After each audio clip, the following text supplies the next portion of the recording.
Hi everybody, this is Dr. Kat Vlies again with Central New Mexico Community College. This is part C of a series of videos I've made on the digestive system. In this video, we'll focus a little bit on the functions of the digestive system and how those functions are regulated, an overview. After that, we'll go into detailed discussions of all the different parts that make up the digestive system. So let's take a look at the functions of the digestive system. And really, I should change the title of this slide to the digestive tract or just digestive system, because when we use the term GI tract, gastrointestinal tract, really it only refers to the tract from the stomach down. So let's just say functions of the digestive tract here, or even just the digestive system. Clearly, we ingest our food at the level of our mouth. And then at the level of the mouth, mechanical digestion already begins with the chewing of the food. And once we have made a ball with our food, we can propel it with the help of our tongue, especially to where it ends up in the pharynx and we start the swallowing process. So this is a form of propulsion. Once the food reaches the esophagus, it continues to be moved forward or propelled forward by means of peristalsis. So we propel our food by means of swallowing and peristalsis. We mechanically digest our food starting in the mouth. It continues with the churning in the stomach, and then in the intestines, especially the small intestine, we see something referred to as segmentation, which implies the mixing of the food. Basically, the food gets kneaded to where it's nicely mixed up. Now, once the food that we have ingested has been mechanically digested enough to where it has been broken down into small enough particles, chemical digestion can take over. Chemical digestion also co-occurs, I should say, with mechanical digestion, but most of it occurs after whatever we ingest has been broken down to a smaller level. And of course, the chemical digestion requires all kinds of secretions, and these secretions already begin at the level of the mouth and continue in the stomach, small intestine, and somewhat the large intestine. Finally, once chemical digestion has created small enough particles to where they can cross the epithelial tissue in our digestive tract, or GI tract we could call it at this point, to enter then into the connective tissue where the blood vessels are, we get to the function of absorption. So absorption is the movement of small food particles from the lumen across the epithelial tissue into the deeper connective tissue where the blood vessels are present. Absorption is the main function of our small intestine. Very little absorption in the stomach, next to no absorption in the stomach. So most absorption occurs in the small intestine. There's some water absorption in the large intestine, but aside from that, really not much of any other absorption that is worth mentioning at this point.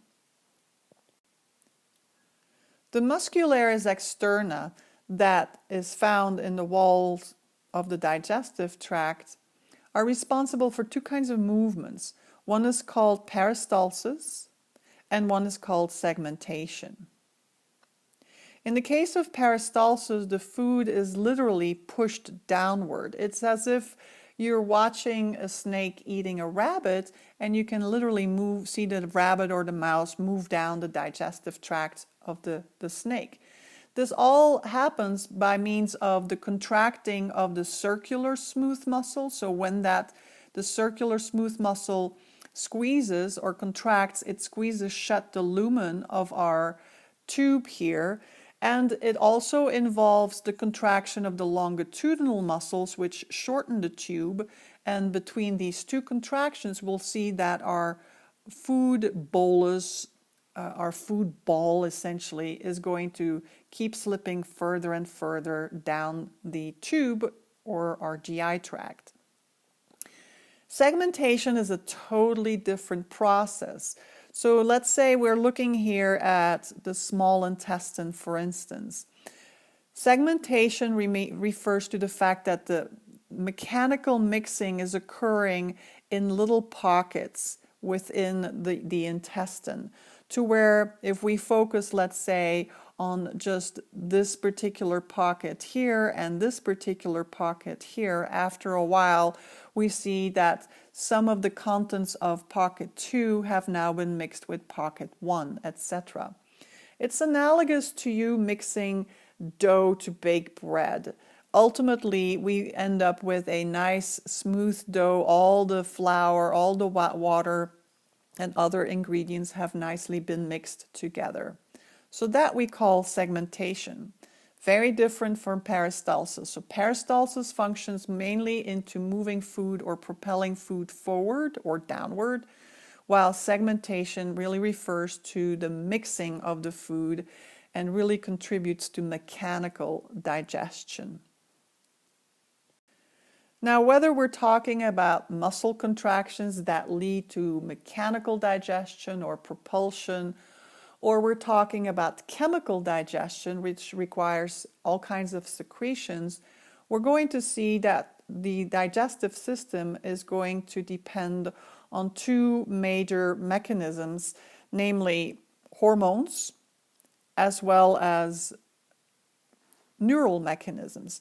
Now, within the neural mechanisms, we can consider extrinsic mechanisms, which include your sympathetic and parasympathetic nervous system. And with regards to the intrinsic neural controls, we're once again talking about that gut brain, that local nervous system that we only see inside of our digestive tract. Essentially, how this all works, this neural mechanism, whether it's extrinsic or intrinsic, is that receptors are going to detect the presence of food, either because the wall of the tube is stretched, or there is a change in the chemistry, or there's a change in concentration or food content. These receptors are going to initiate a reflex that ultimately then causes secretions to be produced and/or muscles begin to contract. Now, the kinds of reflexes that result can either be short reflexes or long reflexes. And there are, as I mentioned already, different receptors involved depending on what they respond to. Mechanoreceptors, chemoreceptors, or osmoreceptors. As already mentioned, the extrinsic neural controls involve your autonomic nervous system. And your autonomic nervous system, which includes your sympathetic and parasympathetic fibers, of course, are controlled by our central nervous system. So anything that says that it's an extrinsic neural control mechanism is going to always involve the central nervous system. So the reflexes that result from an extrinsic neural mechanism are going to be referred to as long reflexes. Long reflexes get the term long because they involve the central nervous system. These reflexes can start within the actual digestive tract, but they can also start outside of it, as I'll show you in just a moment. The intrinsic neural mechanism of the digestive tract, which again we refer to as our gut brain, or you might hear it being called the enteric nervous system, enteric referring to our gut, is interesting because despite the fact that it receives innervation from the autonomic nervous system, that by itself is already quite intriguing, but it can actually operate totally independently from the central nervous system. So it has some autonomy. It can do some integration without the help of the central nervous system. For instance, as I give you as an example here, the gut brain or the intrinsic neural mechanism will continue to function even after, for some reason, our vagus nerve is severed. And remember, our vagus nerve is the nerve, cranial nerve number 10, that innervates most of our digestive structures, even the lungs, even the heart. Now, as I've mentioned before, in two of the tunics that form the wall of the digestive tract, we have a nerve plexus that is part of the intrinsic nervous system or the enteric nervous system. One is called the submucosal nerve plexus, the other one is called the myenteric nerve plexus. The submucosal nerve plexus is located in the submucosa tunic, and it regulates the glands of the mucosa layer and also the smooth muscle. Remember that our mucosa has a layer called the muscularis mucosa. While the myenteric nerve plexus is located in the muscularis externa. It's responsible for causing contractions that ultimately lead to peristalsis or segmentation, basically movement of the components or the contents of the digestive tract. Often the enteric nervous system or intrinsic nervous system or the gut brain is considered as a totally separate nervous system, separate from the autonomic nervous system, separate from any of the other peripheral nervous system. And you'll see quickly here why, because it includes sensory as well as motor neurons as well as interneurons. The sensory neurons are going to be responsible for transmitting the signals that are arriving in the digestive system. The motor neurons are going to help with controlling the contractions of the muscles and the secretions. And the interneurons are going to function as the integration center, which is typically the function of interneurons. But realize this is all outside of the central nervous system. The other thing is that many of the neurotransmitters that are produced by the intrinsic neural mechanism or nervous system are the same as we find in the central nervous system. For instance, dopamine is a very common neurotransmitter of the digestive tract.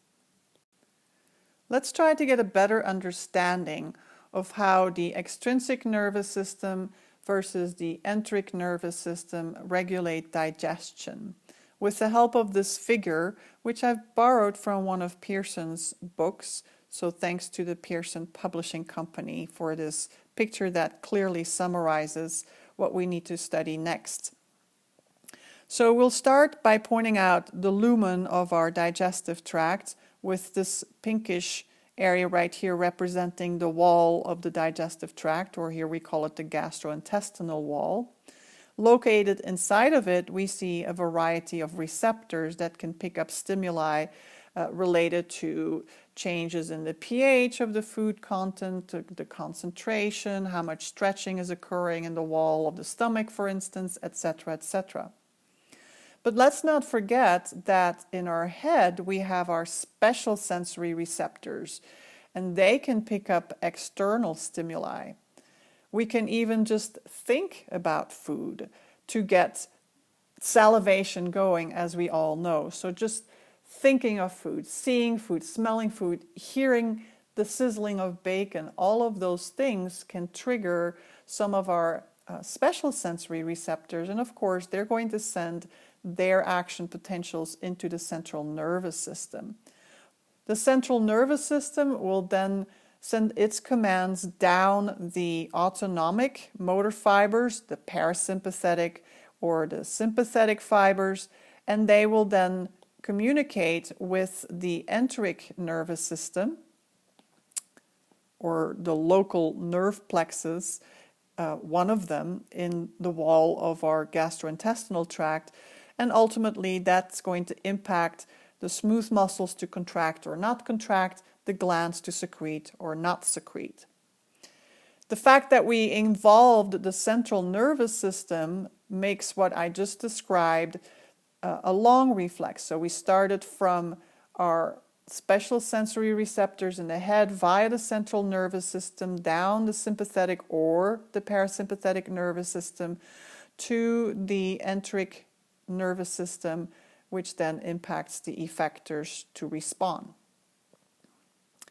Another long reflex could occur if some of the internal stimuli, let's say that food arrives in the stomach and the wall is stretched, that's going to trigger the mechanoreceptors to send action potentials via sensory neurons or visceral afferents, or you could call them visceral sensory neurons, up into the central nervous system, and then our path out is exactly the same as the one we just described a moment ago. Again, we involve the central nervous system. From there, that we call that a long reflex.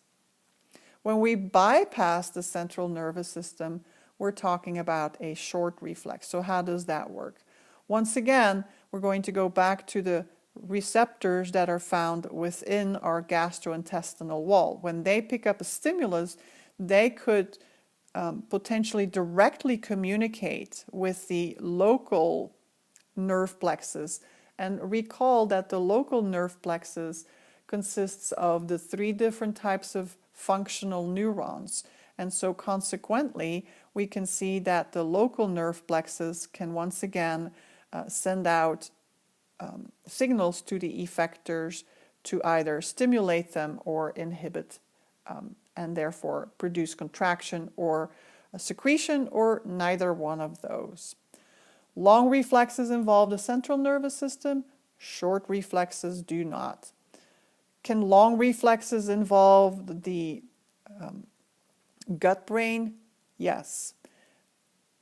Can long reflexes involve the sympathetic and the parasympathetic fibers? Always. Do long reflexes involve chemoreceptors, osmoreceptors, mechanoreceptors located in the wall of the digestive tract? Very often. But they often also involve our special sensory receptors located in our head. And so this video is the 3rd video in a series of many videos I've created, but this 3rd video concludes the introduction to the whole digestive system. We're now ready to tackle the individual parts of the digestive system. We'll learn about their gross anatomy, their microscopic anatomy, and what regulates them. So that's what's coming up in the next few videos.